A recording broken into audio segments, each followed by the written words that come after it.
temps qui était dans l'arche. On prenait ces choses, on mettait ça à l'extérieur de l'arche, ça pourrissait. Donc dans une autre dimension ou dans une autre vallée, j'aimerais dire que l'arche était quelque chose qui protégeait la manne à la pourriture. Donc j'ai compris une chose. Or l'arche c'est la présence de Dieu. Une personne qui ne demeure pas dans la présence de Dieu doit pourrir. Or beaucoup de gens cherchent l'onction de Dieu. Oui, je n'ai pas dit c'est mal de chercher l'onction. Non, je n'ai pas dit ça. Je n'ai pas dit c'est mauvais de chercher l'onction. Je n'ai pas dit ça. Mais j'ai bien pesé mon mot.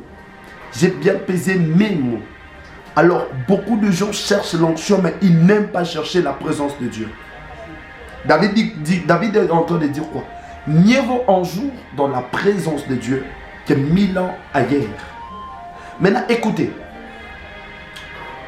Ça a commencé à se passer ainsi. Alors, Dieu dit quoi? Dieu dit quoi à Noé? Dieu dit à Noé, fais-moi une arche.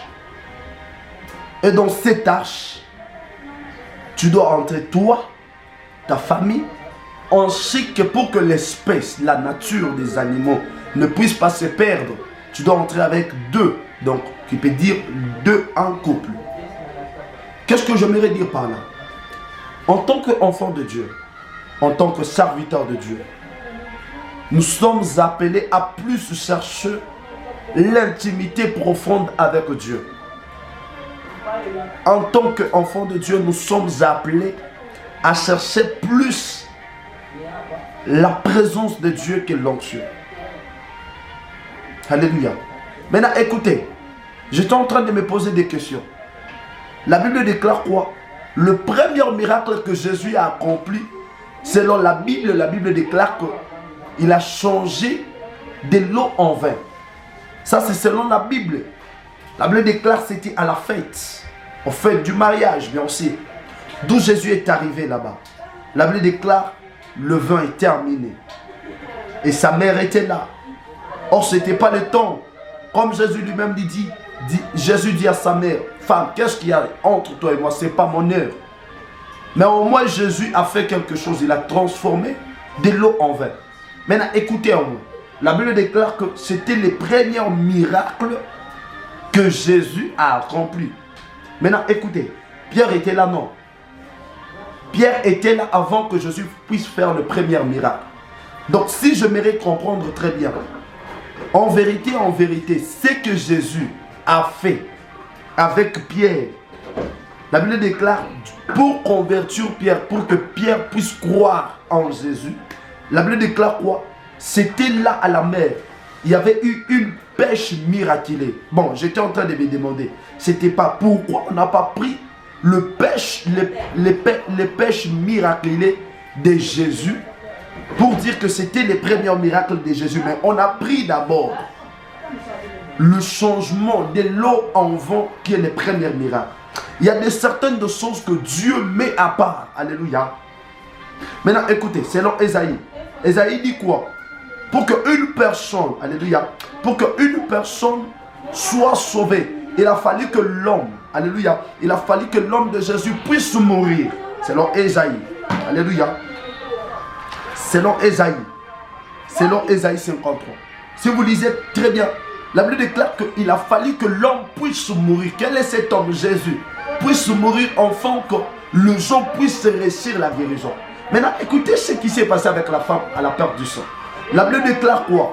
Ésaïe dit que le Fils doit d'abord mourir. Afin de puisse nous guérir nous. Afin que nous puissions avoir la guérison. Mais la femme à la perte du sang, où est-ce que tu as trouvé cette révélation? La femme à la perte du sang, où est-ce que tu as trouvé cette conviction? La femme à la perte du sang, où est-ce que tu y as compris que moi, je dois être d'abord dans l'éternité? En vérité, si nous voulons comprendre tout, Dieu a créé toutes choses dans l'invisible. Or, pour comprendre Dieu, tu dois d'abord comprendre son invisible. Alléluia. Or, beaucoup de gens n'aiment pas comprendre Dieu dans son invisible. Pour bien parler le langage de Dieu, tu dois être dans son invisible. Tu dois comprendre les choses dans son invisible. La femme à la part du sang, elle a compris les choses dans l'invisible. Elle a dit quoi? Avant que Christ puisse mourir, moi je n'ai pas d'abord le problème avec la mort de Jésus.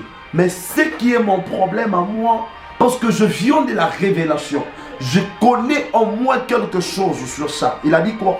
Je touche la porte de Jésus. Qu'est-ce que j'aimerais dire par là pour conclure? Cherchons plus la présence de Dieu. Écoutez, beaucoup de gens courent à ce qui est révélé. La Bible déclare quoi? Ce qui est caché est de Dieu, mais ce qui est révélé est à nous. Alors beaucoup de gens courent à ce qui est révélé. Or, pour connaître Dieu plus, tu ne dois pas courir à ce qui est révélé, mais tu dois courir à ce qui est caché. Prendre ce qui est caché, le mettre dans la révélation. Ou prendre ce qui est caché, vivre dans ce qui est caché. Or, ce qui est caché, c'est Dieu. Ce qui est caché, c'est la présence de Dieu. C'est pas si une personne qui est en train de le comprendre. J'aimerais dire quelque chose à une personne. Tu dois manger ou tu dois recevoir en complémentarité. Tu dois recevoir au complet Dieu. Beaucoup de gens ne reçoivent pas Dieu au complet, si je peux le dire comme ça. Ils aiment prendre la manne, ils prennent les verges d'Aaron, mais ils oublient les 10 commandements. Lorsqu'on touche à leur obscurité, ils s'énervent. Lorsqu'on touche à leur péché, ils s'énervent. Non, tu dois manger Jésus en toute complémentarité. Lorsque les enfants d'Israël voulaient sortir en Égypte, la Bible déclare quoi? La dernière dimension de Dieu pour travailler avec les enfants d'Israël. Dieu a dit quoi? Prenez un agneau. Vous allez l'immoler. Vous allez le manger entièrement. Donc, dans une autre façon, pour marcher avec Dieu, tu dois marcher complètement comme lui veut. Quand on touche à votre partie, je dirais, à votre partie de noir, à votre obscurité, vous vous nervez. Non, moi, tu n'es pas, tu sais quoi. J'ai commencé, oui, tu peux commencer le ministère avant, cela n'est pas un problème. Mais quand il y a un parti de l'obscurité qu'on touche et que tu t'énerves, c'est que tu n'as pas encore Dieu en toute complémentarité. C'est que tu n'as pas encore crié en Jésus au complet. Or, nous sommes appelés à manger l'agneau en toute complémentarité. Nous sommes appelés à manger l'agneau avec toute le parti de l'agneau. Le parti amer, nous les mangeons. Écoutez, la manne que la Bible dit que pour les enfants, elles étaient comme un gâteau. Aïe, quel Dieu, il est vraiment merveilleux. Donc, c'est là que moi j'étais en train de me poser la question. Imaginez-vous, bon, donc au ciel il y a un pâtisserie que nous ne connaissons pas. Donc il veut dire, la manne qui tombait là, pour les grandes personnes était du pain. Mais pour le bébé, c'était comme du gâteau. Maintenant, beaucoup de gens aiment les pains, aiment les gâteaux, mais ils n'aiment pas les choses dures. Lorsque vous touchez aux choses dures là, ça nous n'aimons pas. Non. Un véritable enfant de Dieu, c'est celui qui mange des morceaux durs. C'est celui qui est appelé à manger Dieu en toute complémentarité. C'est celui qui est prêt à accepter Dieu avec toute complémentarité. Accepte Dieu. Écoutez, oui. Écoutez, là au ciel, il y a beaucoup de choses. C'est que Dieu t'a égaré ou Dieu t'a mis à part. Tu peux tout faire, mais la loi t'interdit. Alléluia. Tu peux tout faire, mais la table ou le commandement de Dieu te dit non, tu ne vas pas toucher, tu ne vas pas tuer. Non, tu ne vas pas être un adultère. Non, tu ne vas pas faire ça. Mais vous allez voir qu'il y a des gens qui servent Dieu, mais qui sont dans ça. Et lorsqu'on veut toucher leur obscurité, moi ça j'appelle c'est de l'obscurité. Vous voyez, de l'obscurité, leur pain, leurs choses intimes, c'est à eux. Quand on veut toucher là-bas, ça crée des problèmes.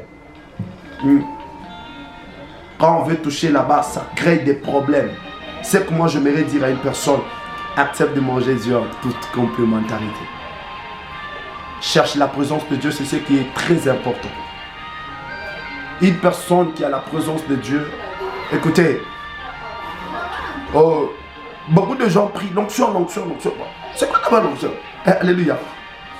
Pour avoir l'accès de l'onction, premièrement, il faut d'abord connaître, pour que tu puisses bien exercer dans l'onction, pour que l'onction soit efficace, tu dois d'abord connaître c'est quoi ton appel. Quand tu connais ton appel, maintenant tu vas bien prier et Dieu va te donner l'onction. Écoutez, toi tu es évangéliste, mais tu es en train de dire à Dieu, Seigneur, donne-moi l'onction de la prophétie. Ah non, tu ne vas pas le recevoir. Tu dois d'abord te connaître dans quel canal que le Seigneur t'a appelé. Et par là, tu vas appeler l'onction. Mais ce qui est plus, c'est la présence de Dieu. Que le Seigneur Dieu nous bénisse. Rendez-vous à la semaine prochaine. Nous sommes là pour partager le peu de connaissances que le Seigneur, que nous avons accuse de Dieu, afin que le peuple de l'Éternel ne soit pas dans la perdition.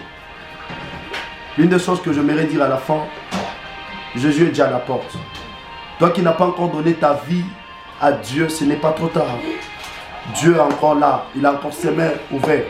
Il t'attend que toi. Écoutez, vous savez pourquoi Dieu attend, pourquoi l'enlèvement traîne encore? C'est pas question que Dieu est incapable de venir, mais c'est parce qu'il attend que toi, juste que toi, tu puisses te convertir. Juste que toi, tu puisses donner ta vie à Jésus. Juste que toi, tu puisses accepter Christ. Écoutez, Dieu a besoin de toi. Je suis venu dire à une personne que le Seigneur a besoin de toi. Le Seigneur a besoin de toi. Ne te dis pas que tu n'es rien. Écoutez, ne te dis pas que tu n'es rien. La Bible déclare, lorsque l'enfant prodigue à tout prix, oui, il avait droit de prendre son héritage, c'était son droit. Il devait même porter plainte à son père, c'était son droit. Mais écoutez ce que la Bible dit. Lorsqu'il a pris la part qui lui revenait, il est parti, il a dépensé cela. Mais lorsqu'il a compris, il a dit non, ce que je fais c'était un péché. Il a dit, bon, allez, je dois rentrer. J'aimerais dire aussi à une personne, tu sais qu'avant tu servais Dieu avant, avec toute le zèle. Tu servais Dieu tellement. Lorsqu'on parle de Jésus, tu étais prêt à tout pour lui. Mais depuis un temps, tu es tombé. Depuis un temps, tu es tombé dans l'impudicité. Depuis un temps, tu es tombé dans la fornication. Depuis un temps, tu es tombé dans la pornographie. Depuis un temps, tu es tombé dans la masturbation. Depuis un temps, tu es tombé dans des mauvaises choses. Laisse-moi te dire, cela ne te disqualifie pas devant Dieu.